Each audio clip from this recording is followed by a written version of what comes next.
जय हिंद दोस्तों। तो कैसे हो आप सभी लोग और कैसी चल रही है आप लोग की बोर्ड एग्जाम की तैयारी। दोस्तों आज है हमारी क्लास 12 इंग्लिश ग्रामर की क्लास 1, जिसमें आज हम एक बहुत ही मोस्ट इंपॉर्टेंट टॉपिक को डिस्कस करने वाले हैं, जो कि है नरेशन। नरेशन आपने बहुत बार पढ़ रखा होगा, पर आज हम कुछ अलग लेवल का करने वाले हैं। यहाँ पर मैं आपको जो कंटेंट देने वाला हूँ, आप किसी भी यूट्यूब वीडियो को उठाकर देख लेना, आप मैच नहीं कर पाओगे। ना ही आपको किसी पेड कोर्स में ऐसा कंटेंट मिलने वाला है, क्योंकि यहाँ पर मैं आपको नरेशन के सबसे पहले कॉन्सेप्ट सिखाऊंगा, कैसे हम किसी डायरेक्ट नरेशन को इनडायरेक्ट में चेंज करते हैं। ट्रिक के साथ बताऊंगा, आपको कहीं भी रटना नहीं पड़ेगा। अगर आपको कहीं रटना पड़े तो वीडियो छोड़कर चले जाना, ठीक है। उसके बाद में उस कॉन्सेप्ट पर आधारित एग्जांपल्स करवाऊंगा, और एग्जांपल्स में वो क्वेश्चन होंगे जो कि प्रीवियस ईयर में पूछे गए हैं, यानी कि पीवाईक्यू होंगे, जो कि question paper, real question paper यहाँ है मेरे पास, और इसमें से मैं छांट कर एक एक क्वेश्चन मैं आपको यहाँ पर करवाने वाला हूँ, जिससे आपका तगड़ी तैयारी हो जाएगी। उसके बाद में यहाँ पर मैं आपको देने वाला हूँ होमवर्क, जिससे आपकी प्रैक्टिस और भी बेहतर हो जाए। इस तरह अगर आप करते हैं, इस क्लास को पूरा अंत तक देखते हैं, सारा कंटेंट एक ही क्लास में मिल जाएगा और आपकी तैयारी एक अलग ही लेवल की हो जाएगी। तो चलिए बिना ज़्यादा टाइम वेस्ट करते हो, शुरुआत करते हैं आज के अपने इस बेहतरीन क्लास की। यहाँ पर बहुत सारे ऐसे मेरे भाई लोग होंगे जिन्होंने क्लास लेवल में कुछ भी नहीं पढ़ा, उन्होंने नरेशन को समझा ही नहीं कि नरेशन होता क्या है। तो आपको टेंशन लेने वाली कोई बात नहीं। यहाँ पर मैं कॉन्सेप्ट पर बढ़ने से पहले सबसे पहले मैं आपको यहाँ पर बेसिक बताऊंगा, क्योंकि मैंने आपसे कहा था कोई भी चीज़ मैं पढ़ाऊंगा सबसे पहले मैं बेसिक बताऊंगा, फिर उसका लेवल बढ़ा के मैं एडवांस तक लेकर जाऊंगा, यानी जीरो से हीरो तक का वादा है। सबसे पहले यहाँ पर मैं आपको बेसिक बता दूं, नरेशन होता क्या है, इसका स्ट्रक्चर कैसे होता है। उसके बाद हम कॉन्सेप्ट पर बढ़ेंगे और फिर हम क्वेश्चंस करेंगे, ठीक है। तो सबसे पहले समझ लेते हैं कि नरेशन होता क्या है। नरेशन को हिंदी में बोलते हैं कथन। हिंदी में क्या बोलते हैं? कथन बोलते हैं। आप इसे स्पीच के नाम से भी जानते हैं। तो नरेशन का मतलब क्या होता है? Narration is the act of telling a story और रिकाउंटिंग इवेंट्स, यानी नरेशन कोई बहुत बड़ी वाला नहीं है। नरेशन जो एक प्रकार का तरीका होता है किसी भी बात को कहने का। अगर आप मेरी कही हुई बात को किसी तीसरे व्यक्ति को बता रहे हो, तो उसके लिए भी आपके पास दो तरीके हैं। इसी तरह यहाँ पर नरेशन जो है दो प्रकार के होते हैं, एक डायरेक्ट नरेशन और दूसरा इनडायरेक्ट। डायरेक्ट नरेशन को कहते हैं प्रत्यक्ष कथन, और इनडायरेक्ट नरेशन को कहते हैं अप्रत्यक्ष कथन। जैसे मैंने तुमसे कहा कि मैं आज से तुमको इंग्लिश पढ़ाने वाला हूँ। अब आपने क्या किया? आप घर गए, अपनी मम्मी से कहा कि सर ने कहा है आज से मैं तुमको इंग्लिश पढ़ाने वाला हूँ। आपने मेरी बात को मेरे ही द्वारा जो मैंने कहा था सेम टू सेम आपने वैसा ही कह दिया, तो इसे कहते हैं डायरेक्ट नरेशन, है ना। मेरी कही हुई बात को आपने वैसा ही वैसा बोल दिया, तो इसे कहते हैं डायरेक्ट नरेशन। अब आप क्या करें, आप जाएं और उसी बात को अपने अनुसार कहें, तो उसे कहते हैं इनडायरेक्ट नरेशन। जैसे मैंने कहा था कि मैं आपको इंग्लिश पढ़ाऊंगा, आप घर गए, आपने बताया कि सर ने कहा है कि वे आज से हमको इंग्लिश पढ़ाएंगे, वे हमको इंग्लिश पढ़ाएंगे। आप गए बोल दिए कि सर आज से हमें इंग्लिश पढ़ाने वाले हैं, आपने अपने तरीके से कहा ना, तो इसे कहते हैं इनडायरेक्ट नरेशन। समझ में तो आगे होगा, इससे ज़्यादा समझने की कोई जरूरत नहीं है, परिभाषा रटने की कोई जरूरत है ही नहीं, ठीक है। अब हमको क्या करना होता है, हमको डायरेक्ट नरेशन से इनडायरेक्ट नरेशन में चेंज करना होता है। डायरेक्ट नरेशन होता कैसे है? तो यहाँ पर क्या होता है, एक सेंटेंस दिया जाता है, सेंटेंस में क्या होता है, कोमा होता है, कोमा के इधर जो होता है रिपोर्टिंग वर्ब होता है ना। जिससे कोई किसी से कुछ कह रहा होता है तो उसे हम रिपोर्टिंग वर्ब कहते हैं, ठीक है। उसके बाद में यहाँ पर इन्वर्टेड कोमा के अंदर यहाँ पर होता है रिपोर्टेड स्पीच, यानी वक्ता के द्वारा कही गई बात को हम इसके अंदर रख देते हैं, ठीक है। बाहर जो होता है उसे हम रिपोर्टिंग वर्ब कहते हैं, अंदर जो होता है इन्वर्टेड कोमा के अंदर जो बात कही गई होती है उसे हम रिपोर्टेड स्पीच कहते हैं। तो जहाँ भी मैं बात करूँ रिपोर्टिंग वर्ब की, आप समझ जाना, कोमा के इधर वाली बात, और रिपोर्टेड स्पीच की बात करूँ तो आप समझ जाइए कि जो बात वक्ता ने कहा है मतलब कि वो इन्वर्टेड कोमा के अंदर वाली बात, ठीक है। इतना आप समझ जाएंगे, ठीक है। तो इतना हो गया मोटा मोटा, मैंने समझा दिया नरेशन क्या होता है। नरेशन एक तरीका होता है किसी भी बात को कहने का, और किसी भी बात को कहने के लिए दो तरीके होते हैं, पहला डायरेक्ट नरेशन, दूसरा इनडायरेक्ट नरेशन, है ना। प्रत्यक्ष रूप से या अप्रत्यक्ष रूप से वक्ता द्वारा कही गई बात को वैसा का वैसा कह देना वो डायरेक्ट नरेशन होता है, और अपने अनुसार कह देना उसे इनडायरेक्ट नरेशन कहते हैं, है ना। समझ तो आ गया होगा। तो रिपोर्टिंग वर्ब भी क्या होता है, रिपोर्टेड स्पीच क्या होता है ना। वक्ता द्वारा कहे गए जो शब्द होते हैं जो इन्वर्टेड कॉमा के अंदर रखे जाते हैं उसे रिपोर्टेड स्पीच कहते हैं, ठीक है। जहां मैं बात करूं वहां पर समझ जाना। अब किसी डायरेक्ट सेंटेंस को इनडायरेक्ट में चेंज कैसे करते हैं और किन चीज़ों की जरूरत पड़ती है हमको डायरेक्ट सेंटेंस को इनडायरेक्ट में चेंज करने के लिए, सारा कुछ मैंने यहाँ पर लिख दिया है। एक एक करके मैं समझाता हूँ, आप सभी लोगों को ध्यान से समझना। अगर आपने इस स्लाइड को अच्छे से समझ लिया तो आप किसी भी डायरेक्ट सेंटेंस को इनडायरेक्ट में आसानी से चेंज कर पाएंगे। यहाँ पर मैंने एक सेंटेंस लिख रखा है, मैंने समझाने के लिए लिया है कि कौन सी चीज़ें इस सेंटेंस में कहाँ पर काम आने वाली हैं। सबसे पहला जो आपको काम आने वाला है, अगर कहीं पर आपको सेज या सेड दिखाई दे, जैसे यहाँ पर आपको दिखाई दे रहा है सेज टू, अगर ये टू नहीं आता है, मान लेते हैं कि अगर सिर्फ से आता है, सेज आता है या सेड आता है, तो यहाँ पर इसको वैसे ही लिख देंगे, यानी कि से को से ही रहने देंगे। अगर सेज है तो वो सेज ही रहेगा, ठीक है। और अगर आपको सेड दिखाई देता है तो वो सेड ही रहेगा। लेकिन यहाँ पर अगर आप देखेंगे यहाँ पर टू लगा हुआ है, तो अगर इन्हीं के आगे टू जोड़ दिया जाए, यानी से के आगे हमने टू जोड़ दिया, तो ये हो जाएगा टेल। तो यहाँ पर हम टेल लिखेंगे, ठीक है। अब यहाँ पर लिखा हो सेज टू, सेज के आगे हमने टू लगा दिया, तो यहाँ पर ये हो जाएगा टेल्स, ठीक है। और इसी तरह सेड टू आ जाए, मतलब सेड था तो सिर्फ सेड, अगर सेड टू आ जाए तो यहाँ पर हो जाएगा टोल्ड। यानी कि अगर सिर्फ से सेज या सेड है तो वही रहेगा सेम रहेगा। लेकिन अगर इसके आगे टू लगा दिया जाए तो चेंज हो जाएगा। से टू को टेल में, सेज टू को टेल्स में, और सेड टू को टोल्ड में, तब चेंज करेंगे। सबसे पहला और अब बहुत ही आसान था, मतलब आप समझ गए होंगे, है ना। अब इसके बाद में यहाँ पर आपको थोड़ा सा आगे बढ़ेंगे तो यहाँ पर आपको एक इन्वर्टेड कोमा दिखाई देगा। आपको कहीं भी अगर इन्वर्टेड कोमा दिखाई देता है ना, वैसे तो इंट्रोगेटिव में इसके स्थान पर कुछ और लगाते हैं, अभी हम उसको भी समझने वाले हैं, लेकिन आपको यहाँ पर ध्यान देना है इन्वर्टेड कोमा के स्थान पर यहाँ हमेशा आप दैट का प्रयोग करेंगे, ठीक है। इंट्रोगेटिव में वहाँ पर इफ या वेदर लगाते हैं, वहाँ पर अभी हम आगे बढ़ेंगे तो उसको भी देख लेंगे, ठीक है। तो यहाँ पर इन्वर्टेड कोमा के स्थान पर हम दैट का प्रयोग करेंगे। उसके बाद तीसरी चीज़ जिसकी हमको ज़रूरत है और सबसे ज़्यादा बच्चे यहीं पर कंफ्यूज होते हैं, इसको मैं आज में ट्रिक से बताने वाला हूँ। सबसे पहले समझ लो प्रोनाउन चेंजिंग। प्रोनाउन चेंजिंग होता क्या है सर? जैसे मैंने तुमसे कहा था कि अगर कोई कहता है, जैसे किसी ने तुम्हें कहा कि मैं तुम्हें मारूंगा, और तुमने वो बात किसी तीसरे व्यक्ति को बताई। इमेजिन करना, किसी ने तुमसे कहा कि मैं तुम्हें मारने वाला हूँ, अब वो बात तुम किसी तीसरे व्यक्ति को बता रहे हो, तो तुम क्या कहोगे? अगर तुम अपने शब्दों में बनाकर कहोगे तो यही तो कहोगे कि वो मुझे मारने वाला है। उसने तो ये नहीं कहा था, उसने तो कहा था मैं तुम्हें मारने वाला हूँ, और आपने क्या कहा कि वो मुझे। तो यहाँ पर मैं तुम्हें से जो ओ मुझे हो गया ना, यही होता है प्रोनाउन चेंजिंग, ठीक है। करते कैसे आओ उसको समझ लेते हैं। सबसे पहले अगर आपको कहीं फर्स्ट पर्सन दिखाई दे, फर्स्ट पर्सन में कौन आता है? फर्स्ट पर्सन में मैं और हम, यानी कि फर्स्ट पर्सन में आई आता है, आई और वी। आई भी कहीं आपको दिखाई दे तो फर्स्ट पर्सन होता है सब्जेक्ट के अनुसार। किसके अनुसार? सब्जेक्ट के अनुसार। सर ये सब्जेक्ट हमको कहाँ मिलेगा? सर ये सब्जेक्ट हमको कहाँ मिलेगा? किसके सब्जेक्ट के अनुसार करते हैं? तो यहाँ पर जब आप सेंटेंस देखेंगे, यहाँ पर मैंने लिख दिया है, जैसे फर्स्ट पर्सन है, फर्स्ट पर्सन है सब्जेक्ट के अनुसार। कौन सा सब्जेक्ट? रिपोर्टिंग वर्ब का सब्जेक्ट। यहाँ से आएंगे सब्जेक्ट के अनुसार। ये रिपोर्टिंग वर्ब है ना, ये रिपोर्टेड स्पीच है, तो रिपोर्टिंग वर्ब के सब्जेक्ट के अनुसार। समझ में आया? ठीक है, फर्स्ट पर्सन सब्जेक्ट के अनुसार। इस तरह अगर सेकंड पर्सन दिखाई दे, सेकंड पर्सन ये रहा second person, second person object के अनुसार, ये रहा ऑब्जेक्ट, यहाँ पर इसको लेकर आएंगे इसके अनुसार, इस तरह करते हैं, ठीक है। सेकंड पर्सन ऑब्जेक्ट के अनुसार, ऑब्जेक्ट के अनुसार। और अगर कहीं थर्ड पर्सन से दिखाई दे, सेकंड पर्सन में यू हो गया, थर्ड पर्सन में कौन कौन आता है? थर्ड पर्सन में ही आता है, सी आता है, ही सी इट, दे आता है, ये सब दिखाई दे तो क्या करेंगे सर? वहाँ पर तुमको कुछ चेंज ही नहीं करना। अगर तुमको दे, ही, सी, इट दिखाई दे तो वहाँ पर तुमको चेंज ही नहीं करना है, यानी वहाँ पर नो चेंजिंग। समझ लो, कोई चेंज नहीं किया जाएगा, वही लिख दिया जाएगा, ठीक है। समझ में आया? अच्छे से समझ में आ गया होगा, ठीक है। सबसे पहले ध्यान में रखो, फर्स्ट पर्सन में मैं और हम, सेकंड पर्सन में तुम, थर्ड पर्सन में वो, और कोई लड़का है, कोई लड़की है, वे लोग, ये सभी आ जाते हैं, ठीक है। और अब मैं इसको ट्रिक एक बता देता हूँ, ट्रिक से याद रखने के लिए। आपको ट्रिक याद रखना है, सन अपान 1 2 3। क्या ट्रिक याद रखना है? सन अपान 1 2 3। अगर आप कभी भूल जाओ तो याद रखना, ये एक ट्रिक है। इस तरह आप याद रख सकते हो, फर्स्ट पर्सन सब्जेक्ट के अनुसार, सेकंड पर्सन ऑब्जेक्ट के अनुसार, और थर्ड पर्सन नो चेंजिंग। है ना आसान ट्रिक? ठीक है, समझ में आ गया होगा, आई होप। अब तीन चीज़ें आपको समझ में आ गई। सबसे पहले से या से सेट को कैसे चेंज करते हैं, अगर अकेले है तो वही रहेगा, टू लग गया तो ये चीज़ें हो जाएंगी। इन्वर्टेड कॉमा के स्थान पर दैट लगा देंगे। प्रोनाउन चेंजिंग कैसे करना है मैंने आपको बता दिया, फर्स्ट पर्सन सब्जेक्ट के अनुसार, सेकंड पर्सन ऑब्जेक्ट के अनुसार, मैं ट्रिक भी बता दिया, है ना। आसान हो गई सारी चीज़ें। अब चौथा जो है और इम्पोर्टेंट पार्ट है टेंस चेंजिंग। टेंस चेंजिंग हमको कब करना होता है? सबसे पहले ये समझ लो कब हमको नहीं करना होता है। जैसे ये वाला जो रिपोर्टिंग वर्ब है, ध्यान देना, रिपोर्टिंग वर्ब अगर ये प्रेजेंट में है, जैसे यहाँ पर है सेज, या फिर हो जाए बिल से, प्रेजेंट या फ्यूचर में है, तो वहाँ पर तुमको चेंज नहीं करना है। अगर वो प्रेजेंट में है या फ्यूचर में है तो वहाँ पर तुमको चेंज नहीं करना है, टेंस नहीं चेंज करना है, ठीक है। टेंस कब चेंज करना है? जब यहाँ पर पास्ट टेंस होगा, रिपोर्टिंग वर्ब पास्ट में होगा, यानी कि सेड टू आएगा, सेड आएगा, सेड टू आएगा, तब चेंज करना है, ठीक है। तो वहाँ पर कैसे चेंज करोगे? वहाँ पर इस तरह चेंज कर सकते हो। यहाँ पर मैंने एक चार्ट दे दिया, तुम इसका स्क्रीनशॉट ले सकते हो, ठीक है। जैसे प्रेजेंट इंडेफिनिट को बहुत आसान है, प्रेजेंट इंडेफिनिट को पास्ट इंडेफिनिट में, प्रेजेंट कंटिन्यूअस को पास्ट कंटिन्यूअस में, प्रेजेंट परफेक्ट को पास्ट परफेक्ट में। इसी तरह फ्यूचर का जो बिल या सेल होता है उसको वुड शुड में चेंज कर देते हैं। और भी बहुत सारी चीज़ें हैं, जैसे कि टुडे को दैट डे में कर देते हैं, लिख लो, टुडे का दैट डे हो जाता है, टुडे का क्या हो जाता है? That day. यस्टरडे है, यस्टरडे है तो दी प्रीवियस डे हो जाता है, दी प्रीवियस डे। इस तरह चेंज करते हैं। कुछ और चीज़ें हैं, आप स्क्रीनशॉट ले सकते हो, मैंने लगा दिया है। तो टेंस कैसे चेंज करना है ये भी आपको पता चल गया होगा, कौन सा टेंस किस में चेंज करना है मैंने चार्ट दिखा दिया, आप स्क्रीनशॉट ले सकते हो आसानी से। कब चेंज नहीं करना है? जब ये प्रेजेंट में है या फ्यूचर में है, यानी सेज है, प्रेजेंट में है, बिल से है, तो वहाँ पर तुमको ये वाला टेंस चेंज करने की जरूरत नहीं है, ठीक है। चलो अब ये 4 चीज़ें अगर आप जान लेते हो तो इसके बाद आप आसानी से क्वेश्चंस कर सकते हो। चलो मेरे पास कुछ क्वेश्चन पेपर हैं, इनके चलो क्वेश्चंस करते हैं। और मेरे पास और भी जो प्रीवियस ईयर के क्वेश्चन 2024-25 के जिनको मैंने कराने के लिए कहा था ना, ताकि आपको आइडिया लग जाए कहाँ से कैसे क्वेश्चन ज़्यादा पूछे जाते हैं, चलो उनको करते हैं। लेकिन सबसे पहले आप इसका स्क्रीनशॉट ले लो।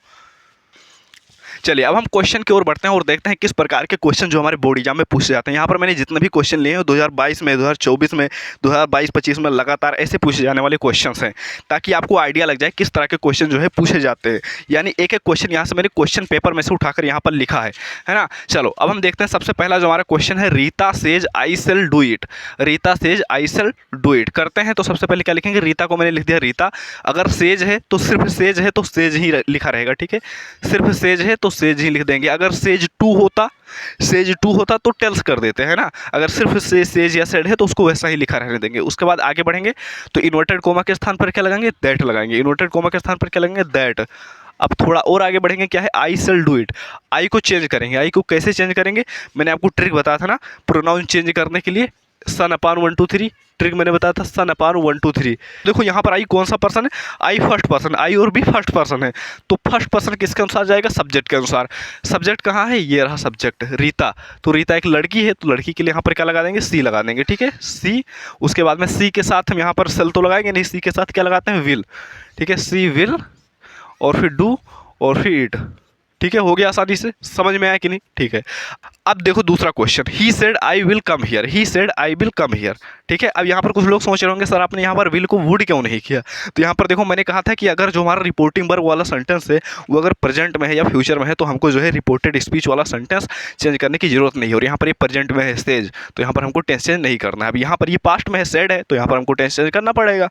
अब देखो ही सेड, सिर्फ सेड है तो मैंने सेड लिख दिया। सेड टू होता तो टोल्ड कर देते। इन्वर्टेड कोमा के स्थान पर क्या लगाएंगे, दैट लगा देंगे। फिर आई कौन सा पर्सन है, फर्स्ट पर्सन है। फर्स्ट पर्सन किसके अनुसार जाएगा, सब्जेक्ट के अनुसार। सब्जेक्ट कहाँ मिलेगा हमको, ये रहा सब्जेक्ट, है ना। फर्स्ट पर्सन सब्जेक्ट के अनुसार, तो सब्जेक्ट के अनुसार यहाँ पर क्या आ जाएगा, ही। ही ही के साथ क्या लगाएंगे, विल। विल लगा दें, नहीं, यहाँ पर हमको टेंस भी चेंज करना होगा। जब स्टेल चेंज होता है शुड भी कर देते हैं, और विल को हम किस में चेंज करते हैं, वुड में, ठीक है। विल को किस में चेंज करते हैं, वुड में, वुड कम। और उसके बाद में हियर को कहाँ किस में चेंज करते हैं, देयर में, ठीक है। कुछ चीज़ें हैं जो कि चेंज करते हैं तो उन्हें भी चेंज करना, जैसे हियर को देयर में, नाउ को देन में करते हैं, यस्टरडे का द प्रीवियस डे, टुडे को दैट डे, मतलब दैट डे, ठीक है। अगला देखो, he says I am going to Delhi, ठीक है। ही को ही लिखा रहने देंगे, सिर्फ सेज है। अगर सेज टू होता तो उसको किस में चेंज करते, सेज टू को, तब हम करते उसको टेल्स में। सेज टू को किस में करते, टेल्स में। सिर्फ अगर सेज है तो यहाँ पर हम सेज ही लिखा रहने देंगे, सेज। उसके बाद इन्वर्टेड कोमा के स्थान पर दैट। फिर आई को किसके अनुसार चेंज करेंगे, आई फर्स्ट पर्सन है, फर्स्ट पर्सन सब्जेक्ट के अनुसार। सब्जेक्ट यहाँ पर क्या है, ही, ठीक है, दैट ही। अब यहाँ पर क्या लिखेंगे, ही इज। ही के साथ एम तो लगेगा नहीं, तो ही के साथ क्या लगा देंगे, इज लगा देंगे। यहाँ पर वाज वेयर क्यों नहीं लगा रहे हैं, देखो हमको टेंस चेंज करना पड़ता है। जब डायरेक्ट से इनडायरेक्ट में करते हैं तो यहाँ पर प्रेजेंट कंटिन्यूअस को हम पास्ट कंटिन्यूअस में करते हैं, लेकिन यहाँ पर जो हमारा रिपोर्टिंग वर्ब है अगर ये प्रेजेंट में है या फ्यूचर में है तो हमको टेंस चेंज नहीं करना होता। तो ये हमारा प्रेजेंट में है तो हमको टेंस चेंज नहीं करना। He is going to Delhi, ठीक है, बन गया आसानी से। चलो अगला देखो क्या कह रहा है, he said to me I shall help you. 2022 और 2025 में लगातार पूछा गया, 2027 में आ सकता है, ठीक है। देखो he said to me I shall help you. He said to को किस में चेंज करेंगे, टोल्ड में। सेड टू को किस में चेंज करेंगे, टोल्ड में। मी को मैंने मी लिख दिया, ठीक है। इन्वर्टेड कोमा के स्थान पर मैं लगा दिया दैट, ठीक है। और फिर फर्स्ट पर्सन किसके अनुसार, सब्जेक्ट के अनुसार, ठीक है। इसको मैं थोड़ा चेंज कर देता हूँ। अब जैसे यहाँ पर ही होता, ठीक है, ही होता, ये थर्ड पर्सन हो गया। थर्ड पर्सन है तो थर्ड पर्सन नो चेंजिंग होता है, थर्ड पर्सन नो चेंजिंग। तो यहाँ पर हम लिख देते ही का ही लिखा रहने देते, ठीक है, ही। उसके बाद में सेल को किस में चेंज करेंगे, शुड में, ठीक है। लेकिन यहाँ पर हम बिल लगाएंगे ना, ही के साथ बिल लगाएंगे तो वुड हो जाएगा, ही वुड हेल्प। उसके बाद में यू है, सेकंड पर्सन है। सेकंड पर्सन किसके अनुसार चेंज होता है, सेकंड पर्सन ऑब्जेक्ट के अनुसार। तो सेकंड पर्सन ऑब्जेक्ट के अनुसार, ऑब्जेक्ट क्या है, मी है। रिपोर्टिंग वर्ब का देखते हैं, रिपोर्टिंग वर्ब के सब्जेक्ट के अनुसार होता है, रिपोर्टिंग वर्ब के ऑब्जेक्ट के अनुसार। तो सेकंड पर्सन रिपोर्टिंग वर्ब के ऑब्जेक्ट के अनुसार, ऑब्जेक्ट क्या है, मी, ठीक है। अब ईमानदारी से बताओ समझ में आया कि नहीं। उम्मीद करते हैं आप सभी लोग को अच्छे से समझ में आ गया होगा, ठीक है। अब चलो हम देखते हैं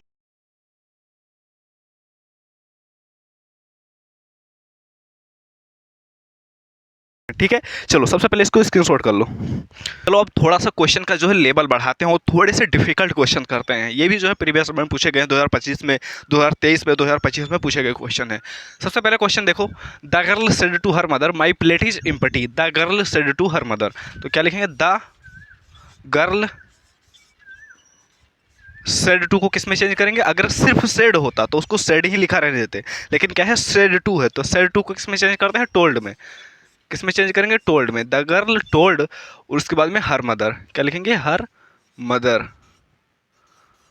the girl told her mother, और फिर इन्वर्टेड कोमा के स्थान पर, इन्वर्टेड कोमा के स्थान पर क्या लगा देंगे? दैट लगा देंगे। उसके बाद में क्या है? माई। देखो माई है, अब इसको चेंज करो, प्रोनाउन इसका कैसे चेंज करेंगे? ठीक है, यहाँ पर देखो जब आसान आसान आते हैं तो लोग कर ले जाते हैं, लेकिन यहाँ पर माई है, देखो पॉजेसिव प्रूफ है, कैसे चेंज करेंगे इसको? वैसे देखो कौन सा पर्सन है ये? फर्स्ट पर्सन ना, आई माई मी फर्स्ट पर्सन है, और फर्स्ट पर्सन किसके अनुसार होता है? मैंने ट्रिक बताया था ना, sun power 1 2 3, first person subject के अनुसार, तो ये जाएगा सब्जेक्ट के अनुसार। तो देखो यहाँ पर सब्जेक्ट क्या है? द गर्ल, यानी कोई लड़की है, तो यहाँ पर हमको क्या लगाना होगा? सी। क्या सी लगाने से काम चल जाएगा? नहीं, सी नहीं लगाएंगे ना, ये इसका पॉजेसिव रूप है, आई माई मी, तो यहाँ पर सी हर लगाएंगे। क्या लगाएंगे? हर लगाएंगे, पॉजेसिव रूप ही लिखेंगे। ठीक है, सी हर, हर प्लेट। उसके बाद में सेंटेंस देखो, हमको भी सेंटेंस चेंज करेंगे, किस में हो जाएगा? प्रेजेंट में है तो पास्ट में हो जाएगा, इज है तो वाज हो जाएगा, वाज एम्प्टी। ठीक है, हो गया आसानी से, बहुत ही आसानी से हो गया। अगला क्या है? Priya said to the teacher I could not do my work yesterday. देखने में बड़ा लग रहा होगा पर है बहुत ही आसान, 2023 में पूछा भी गया है। ठीक है, क्या है? Priya said to the teacher, तो प्रिया को लिखा रहने देंगे प्रिया। ठीक है, प्रिया, और फिर सेड टू के स्थान पर टोल्ड लिख देंगे। क्या लिख देंगे? टोल्ड लिख देंगे, और फिर द टीचर है, इसको वैसे ही उतार लेंगे, द टीचर, और फिर इन्वर्टेड कोमा के स्थान पर दैट, और फिर क्या आया? आई। आई को किसके अनुसार चेंज करेंगे? आई फर्स्ट पर्सन है, फर्स्ट पर्सन जाएगा सब्जेक्ट के अनुसार। सब्जेक्ट कौन है? प्रिया है, तो प्रिया के अनुसार यहाँ पर क्या आ जाएगा? सी आ जाएगा, है ना, लड़की है ना तो सी लिख देंगे, लड़का होता तो ही लिख देते, ही। सी कुड नॉट डू, और फिर क्या है? माई है, माई को कैसे चेंज करेंगे? माई जो है फर्स्ट पर्सन, आई माई मी, आई का पॉजेसिव है माई, तो यहाँ पर फर्स्ट पर्सन सब्जेक्ट के अनुसार जाएगा, प्रिया है, तो यहाँ पर हम सी लिख सकते थे अगर यहाँ पर आई होता, लेकिन यहाँ पर आई का पॉजेसिव है, आई माई, तो सी का पॉजेसिव और क्या होता है? हर होता है, तो यहाँ पर क्या लिखेंगे? हर लिखेंगे, हर वर्क, और फिर यस्टरडे का होता है द प्रीवियस डे। देखिए इसको जरूर चेंज करना, जहाँ पर टुडे दिखाई दे दैट डे, और यस्टरडे का the previous day, the previous day. ठीक है, ये हो गया हमारा सेंटेंस आसानी से। लास्ट सेंटेंस देखो इस टाइप का, Rita said she can do this work. Rita said she can do this work, तो क्या लिखेंगे? रीता, सिर्फ सेड है तो सेड ही लिखा रहने देंगे, सेड टू होता तो टोल्ड कर देते, इन्वर्टेड कोमा के स्थान पर दैट लगा देंगे। ठीक है, अब देखो सी यहाँ पर कौन सा पर्सन है? सी हमारा थर्ड पर्सन है, और मैंने क्या कहा था? Third person no changing, third person no changing, तो यहाँ पर सी को सी ही लिखा रहने देंगे, कोई चेंज नहीं करेंगे। She can do this work, she could लिख देंगे ना, कैन को कुड में, सी कुड डू, और दिस को लिख देंगे दैट वर्क। ठीक है, बन गया आसानी से। कितना आसान था डायरेक्ट से इनडायरेक्ट में चेंज करना। हमने बहुत सारे PYQs भी देखे इस पर आधारित। अब चलो कुछ अलग टाइप के क्वेश्चन भी देख लेते हैं, पहले इसको स्क्रीनशॉट कर लो। अब हम बात करते हैं ऐसे क्वेश्चन के बारे में जिनको करना बहुत ही आसान होता है, लेकिन बहुत सारे लोग इसमें गलती कर देते हैं।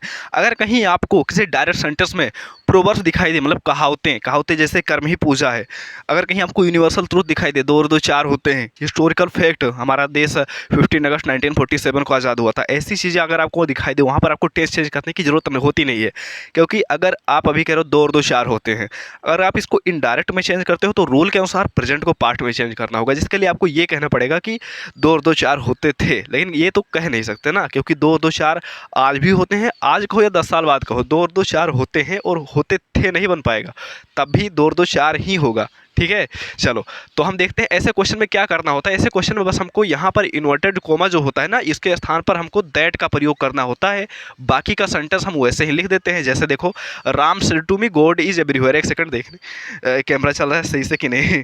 ठीक है, चलो अभी सही से चल रहा है, बीच में क्या होता है लाइट चली गई थी तो वैसे ही ब्राइटनेस घट गया था, तो अपनी तरफ से क्वालिटी तुम बढ़ा सकते हो अगर यहाँ पर क्वालिटी कम दिखाई देती है। ठीक है, Ram said to me God is everywhere, तो राम सेड टू को किस में चेंज कर देंगे? टोल्ड में। ठीक है, इसको चेंज करना होगा। सेट टू को टोल्ड में मी को मी लिख दिया, उसके बाद में इन्वर्टेड कोमा के स्थान पर लगाओ दैट, और बाकी का सेंटेंस वैसे उतार दो, गॉड इज एवरीवेयर। ठीक है, क्योंकि गॉड वाज एवरीवेयर तो नहीं कह सकते, क्योंकि गॉड वाज एवरीवेयर तो नहीं कह सकते, तो यहाँ पर लिखेंगे गॉड इज एवरीवेयर कि भगवान हर जगह है। ठीक है, उसके बाद में अगला सेंटेंस देखो क्या कर रहा है, the teacher said honesty is the best policy. 2023 में पूछा गया है कि अध्यापक ने कहा कि ईमानदारी सर्वोत्तम नीति है ना। तो क्या लिखेंगे, द टीचर सेड, उसके बाद में इन्वर्टेड कोमा के स्थान पर दैट लिखेंगे और पूरा का पूरा सेंटेंस वैसे ही उतार देंगे, honesty is the best policy. क्या लिखेंगे, honesty is the best policy, is the best policy. ठीक है, अब इसी तरह आपको ये वाला करना है, कुछ नहीं करना है, इन्वर्टेड कॉमा के स्थान पर दैट लिख देना है, बाकी का सेंटेंस वैसे ही रहेगा। ठीक है, चलो, तो आज के क्लास में मैंने जितने भी कॉन्सेप्ट बताए, मैंने सभी टाइप के क्वेश्चन बताए हैं और उन पर आधारित मैंने PYQs भी कराए हैं जो कि डायरेक्ट बोर्ड एग्जाम में पूछे गए हैं। और यहाँ पर मैं आपको दिखा दूँ, आपके एग्जाम में सबसे ज़्यादा पूछे जाते हैं इंट्रोगेटिव सेंटेंस। यहाँ पर आप देख सकते हो, मैं लाकर पास से दिखा देता हूँ। ठीक है, 2026 का रियल क्वेश्चन पेपर है। क्या पूछा है, he said to me what did you do yesterday. यहाँ भी ऊपर भी देख लो, 2025 का क्वेश्चन पेपर है, इंट्रोगेटिव सेंटेंस यहाँ पर पूछा गया सबसे ज़्यादा। तो सबसे ज़्यादा पूछा जाता है इंट्रोगेटिव सेंटेंस। अब इसको हम कवर करने वाले हैं अगली क्लास में, क्योंकि हम हर एक चीज़ जो है डिटेल में लेकर चल रहे हैं। तो आपको डिटेल में सीखना है तो अगली क्लास में आना पड़ेगा, क्योंकि सबसे ज़्यादा बार पूछा जाता है इंट्रोगेटिव सेंटेंस। तो मिलेंगे कल की क्लास में। कल की क्लास में हम देखेंगे इंट्रोगेटिव सेंटेंस, लेट वाले सेंटेंस भी हम देखेंगे वहीं पर, और वहाँ पर हम एक्सक्लेमेटरी वाले सेंटेंस भी देखेंगे। ठीक है, तो तीनों प्रकार के सेंटेंस अगली क्लास में हम देख लेंगे, और फिर वहाँ पर और भी तगड़े तगड़े क्वेश्चन होंगे। तो मिलेंगे कल की क्लास में, तब तक के लिए जय हिंद, वंदे मातरम। और हाँ, होमवर्क रहा ये आपका, स्क्रीनशॉट कर लीजिए, अच्छे से कर लेना, और जो है इनका आंसर आप कमेंट बॉक्स में जरूर बताना। तो मिलेंगे कल की क्लास में, तब तक के लिए जय हिंद, वंदे मातरम।